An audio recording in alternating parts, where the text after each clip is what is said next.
Good afternoon and welcome to 365 Days of Amazing Stories with Theo Mayer. Here we are on day 307 and I'm continuing the story of Jullanar of the Sea from 1001 Arabian Nights.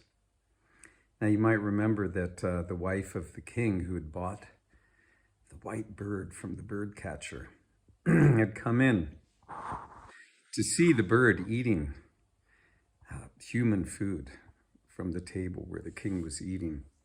And when she came in, she immediately veiled herself, which the king found quite surprising. And he asked, "Why are you veiling yourself?" And she said, "Well, that's a man, that's not a bird." And the king said, "How can that be a man? It's a bird." She said, "No, this is King Badir, king of Persia."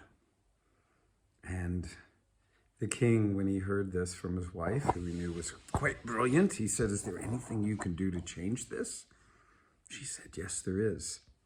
So enchanting some water, she sprinkled it on Badir, the bird, and said, "Return to your human form." And Badir did. There before their eyes, he transformed back into himself. And when he looked down and saw what had happened, he praised God the Almighty and went down on his knees before the king's wife in thanks for what she had done, the deliverance. The king then asked Badir to tell him his story. And Badir sat there with the queen across from him, the king next to him, and told the entire story of what had happened. The king, he said, "Jahara, what a woman," he said.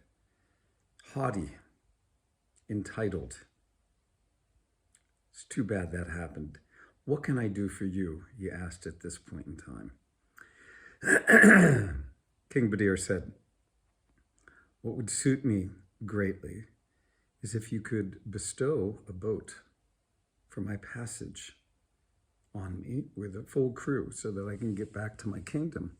For I'm afraid if I am gone too long, I will lose it all."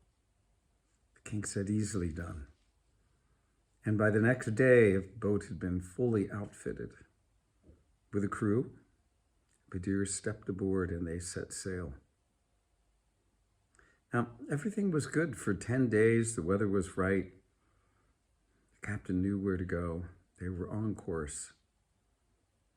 But then, the evening of that 10th day, a mighty storm brewed up and began to blow them across the waters willy-nilly.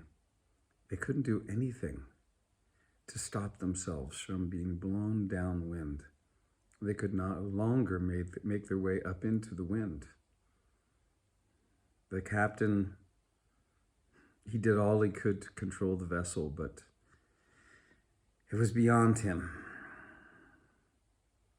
A short while, the boat began to creak and things began to break, and soon the boat had broken up into pieces and all the sailors and everyone on board was in the water. Some were able to grab chunks of wood and stay afloat for some time, but almost all drowned. Badir himself, he clung to a board that was keeping him afloat. And on this, he traveled across the surface of the water, being blown just as the boat had been. Eventually, the storm abated and the skies clear, and off in the distance, he could see an island or a shoreline, rocky, steep cliffs leading up to it, but on top of this area, he could see a brilliant white castle. He thought, my luck is great. And he began to paddle his way on that piece of wood toward this rocky coast. As he approached, he saw that there was a place where he could land, a beach, rocky in some places and sandy in others. And being careful to time his landing, so that he would not get struck by waves. He came onto the shore. But no sooner he had done this than these animals that had been standing around, mules, horses, donkeys, came running at him and began to bray at him and try to bite him and kicked him. And the only place he could find refuge was back into the water. And he went. And he began to swim around this very rocky and very steep promontory. When he got around it, he saw in the distance there was a place, another place where he could get onto this land. It was a kind of a very narrow ravine, the end of which there was a staircase. So he landed here, rocky beach, pulled himself out of the water, and lay there for a little bit, resting upon the shore. It was not long enough for his clothes to dry. He was cold, and the only thing that he thought that he should do is get up and begin to walk, which he did. He walked up the stairs and made his way into a town that was on the outskirts, outside of this huge white palace that he could see in the distance.